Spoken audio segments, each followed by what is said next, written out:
We've had some struggles recently in this Penny Hunt and Fill series, so I called upon an old honey hole. In front of me, I've got a couple of penny boxes from the Great Northeast, and we've done well there, slotting cents. Stay tuned for Penny Hunt and Fill episode number 89, boxes 163 and 164.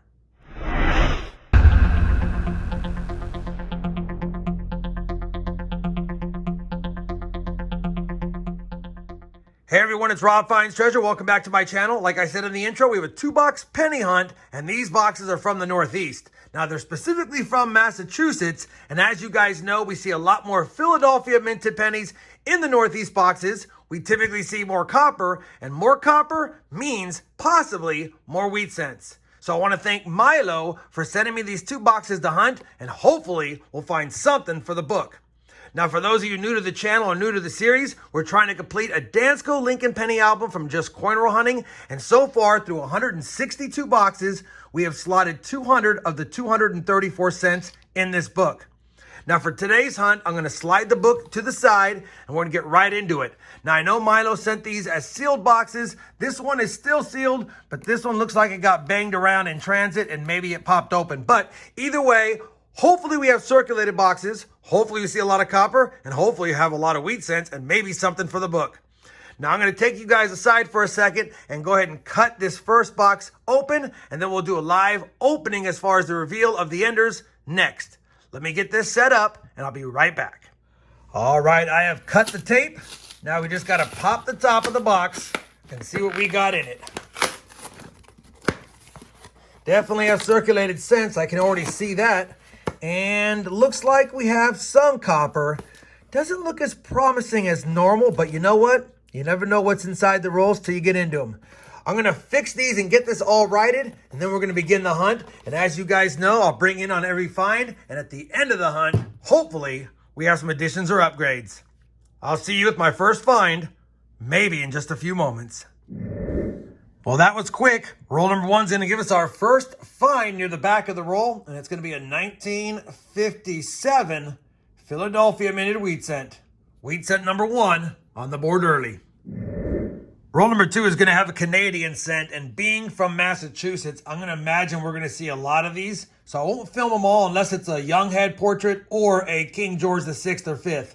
But that's a 1976, and now we have our first Canadian.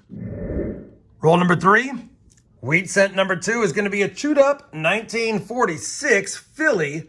Since I have you here, Canadian cent number 2 is going to be a 1983. Roll number 5 of the box, and we have a nice looking wheat cent reverse. Caught my eye as soon as I grabbed the one right in front of it. Hopefully it's an older one, but typically they're in the late 50s when they're this nice. And it is an older one, 1948 Philly. That's a beauty. Not red, probably red-brown, but definitely in that higher grade, probably a low mint state. We'll take it. 1948 Philly beauty. Roll 5. Same roll, and we already have our 5th Canadian, but this one's a King George VI. Love these Canadian cents with the King George portrait on it. And it's going to be a 1952. Man, 5 Canadians, 3 Wheaties. Roll number 6. We have 4 wheat cents. This is going to be a 1941, so I'll quickly scope it for any of the 3 different DDOs that you would see, but I don't see it. Oldest wheat cent on the box, 1941 Philly. Roll number 11, wheat cent number 5, reverse facing, 1945 Philadelphia. Roll number 13. Our 6th wheat cent is going to be a 1956 Denver. Roll number 14, wheat cent number 7. I think that's going to be another 1945. Let me just double check. And it is 1945 Philadelphia. Well, we're on roll number 20, and whenever I hunt the Northeast boxes, I definitely check for a lot of the varieties I have listed on my mat. And typically, or at least sometimes I should say, not typically, but I do find an occasional wide AM. And usually they're going to be 1998 or 2000. I have yet to find a 1999. Under the scope, I have 2 different 1998s. On the top, We just found another white AM. You can see the gap here between the A and M in America compared to where they touch on a normal minted strike. So definitely have the proof reverse, if you will, 1998 white AM. Another marker is if you check the initials FG, when they are close to the building, usually it means it's a white AM because they're close initials and white AM versus far from the building and close AM. So definitely a good find. We haven't found one in a while, and this one's actually in really nice shape, probably a low mint state. So we'll definitely take that. Now I have nice examples of these already, but I'll add this to my collection, and it's great to see a variety found through the first 20 rolls. Now let me get back to the hunt. Same roll, and we've got an old wheat cent here. I saw it was from the 30s, and it is a 1930. Too bad no mint mark, but it's nice seeing a 1930s wheat cent. Unfortunately, it's one we already have, but like I said, one from the 30s, I'll take that all day. Roll number 23, ninth wheat cent of the box. Not even halfway through the box yet. And that's going to be a 1942 Philadelphia. Roll 25.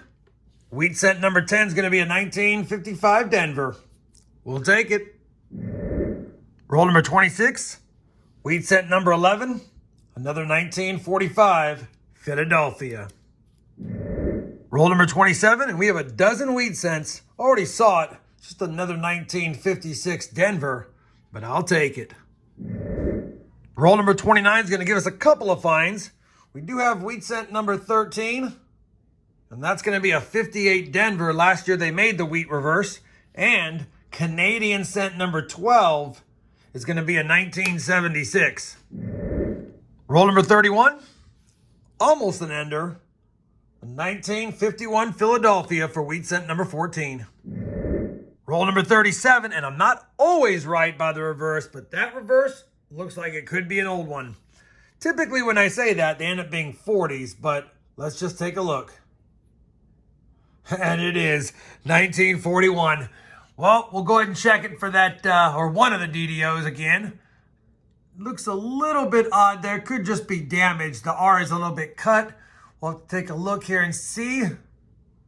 Yeah, not one of the DDOs, but another 1941 Philly nonetheless. And now 15 wheat cents to 15 Canadians. Roll number 39, wheat cent number 16. This one is going to be another 1956 Denver.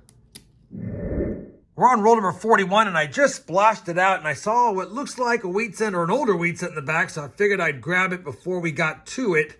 And this will be wheat cent number 17. Wheat cent number 17 is a 1948 Philly. We already found a much nicer one earlier on, so we definitely don't need it, but still, nice to see number 17 of the box. Roll number 42, wheat cent number 18.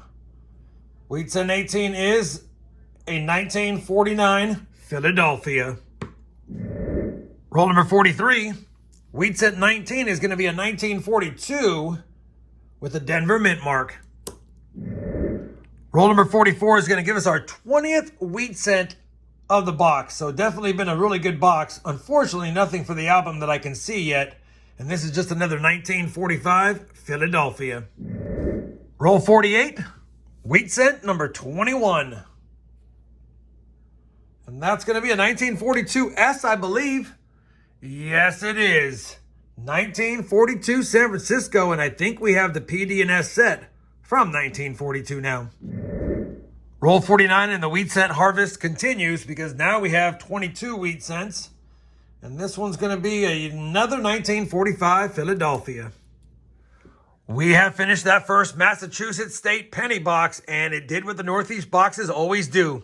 Gave us a lot of wheat cents. Only one early one, the 1930 though, so it'd be nice to see some older ones in this box. It gave us a lot of copper. Matter of fact, 3 pounds, 10 ounces of copper in that box, which is almost what I get in a 2-box hunt. So I'll definitely have to dump that out and get a fresh cup for the second box. As far as Canadians, they hung in there, 17 Canadians. So they didn't beat the wheat cents that had 22, but 17 Canadians is a lot. We also got 5 1959s and a couple of really nice copper memorial back cents, a 1962 Denver and a 1970S, which I will add to my collection after I check them against the album. Box 1 done. Let's move on to box 2. I'll clear away the discards, I'll get this prep for opening, and we'll take a peek at the enders in just a second. All right, since the back side is glued and this side busted open, I figured I'd cut this side of the box first, and we'll just take a quick peek. Let's take a peek and see what we got here. Well, we got a mess because that's what happens when it gets shipped sometimes. They just mishandle the product, but looks like it's about the same as the last box. We do have a decent amount of copper and some more modern stuff. No wheat cents that I can see at quick glance, but it's what's on the inside that matters. I'm going to grab this roll out first, and we'll just start hunting and continue on with trying to fill the board up with more wheat cents, but also finding stuff for the books. I'm going to fix these, get it organized, and I'll be back when I have a find in the second box. Roll number 54 of 100, and we're going to have wheat cent number 23 of the hunt, and it's a 1953 Denver. Roll number 55 is going to have wheat cent number 24, and this one is a 58 Denver. Roll 56, third wheat cent of the box, 25th for the hunt. Just a 1956 Philadelphia this time. Roll number 67, wheat cent number 26, a 1953 Philadelphia. Just grabbed roll 68 out of the box, flipped it around, and it looks like not only do we have a wheat cent ender, looks like it could be a pretty old one. So let's get into it and see if that is indeed an older wheat cent. That wheat cent ender for wheat cent number 27 definitely looks like it's an oldie. And it is. Unfortunately, it's a 1920, and we already have a 1920, and I don't think there's a mint marker ever was, just some damage. It's good seeing a 20s wheat cent. Now we have a 1920p and a 1930p, two oldies, both of which we already have. But 32 rolls left, plus that one. Same roll, wheat cent number 28. It's a 1955. Man, that would have been awesome. It would have been the DDO, but it looks just like a normal 1955 to me. Actually, it's in really good shape, to be honest. It's in really good shape. We'll take that one. 1955 Philadelphia. Roll number 72 is going to give us another wheat cent ender. So definitely looks like it might be a 1957 Denver. We'll get into it, see if it has any friends, but that's wheat cent number 29. It's confirmed. 1957 Denver with some gunk on it. Roll number 73. We have now made it to 30 wheat cents. It's another 1953 Philadelphia, though. Roll number 75 is going to have wheat cent number 31, and it looks like it could be another oldie. But it's just going to be a 1945, and I think that's a Denver, and it is. Man, thought it was old by the reverse, but just another 1945 wheat cent. Roll number 85 is going to give us a fun find. The Massachusetts State Penny Box is going to give us a Maryland State counterstruck cent. 1976 counterstruck with the Maryland State. I have a whole collection of the 50 states of these, and I've shown it in other videos, but definitely I like to pull these out. They're always fun to find. We'll add it to the top of the board and hope we get more wheat cents because the Canadians are catching up in a hurry. Roll number 88, wheat cent number 32. So this will make the 10th wheat cent in the second box. And it's just going to be a 1944. And for those wondering, even though this box has gotten 10 wheat cents, it's definitely a lot slower than the first box, although it's better than most of the boxes that I do hunt. 12 rolls left. Can we add some more? Roll number 89, wheat cent number 33 is going to be another 1953 Philadelphia. Roll number 90, 34th wheat cent, 1945 Philly again. Well, we finished that second Massachusetts State Penny Box, and it was another good box. We ended with a total of 34 wheat cents, 22 in box 1, 12 in box 2. The oldest finds were the 1920 filly and the 1930 filly, although we don't need them. And once again, despite finding 34 wheat cents, only 2 were pre-40s. Matter of fact, we didn't even get a 1940. Everything was 1941 and newer. We also got the 98 Wide Am, which was nice, and the counterstruck Maryland State Penny, which I do hold on to. 34 wheat cents, Canadians 31, including a King George VI.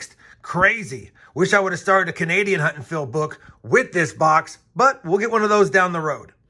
We also got 9 1959s, 4 beautiful, more modern copper cents, a 62D, a 69P, 70P, and 70S. We ended with 3 1969S's, none of which were the DDO. The middle one's kind of nice. Coincidentally, another 3 pounds and 10 ounces of copper. So we got for the 2 boxes, 7 pounds, 4 ounces of copper, if my math is correct. Despite having that many wheat cents found, I don't think we're going to have anything for the book, but I definitely got to check it because we might have an upgrade. Let me do that now, and I'll come back with a final look at the book and some final thoughts. I have compared the finds to the album, and unfortunately, despite all those finds, no upgrades and no additions. And for those wondering, I did take a look at the 1948, and the one that we found today, while it's really nice, I don't know if it's worth taking out the one we have in there, because obviously that one's pretty nice. One could argue it's about a tie. Maybe this one has a little more red, but not worth taking it out of the slot, potentially making the slot loose just to put one in that's about the same. So I think what I'll do is I'll just add this to my nicer wheat cent rolls, because it is a nice 1948 filly without a doubt. I'll also be adding this 1998 Wide Am to my collection. Anyway, the wrap up here is no upgrades, no additions, and now after 164 boxes hunted, we're still stuck at 200 cents found. And the key is we're going to need to find some older wheat cents. Like I've said in other episodes, there are findable cents in here. Not many, but there are findable cents, and we're just not finding them yet. Hopefully you guys enjoyed this 2-box penny hunt. I know I did. I want to thank Milo for the 2 boxes from Massachusetts. They were a lot of fun, got to scope a lot of different cents, and we had a good amount of finds. If you did, I'd appreciate that thumbs up. And as always, everyone, happy hunting, and thanks for watching.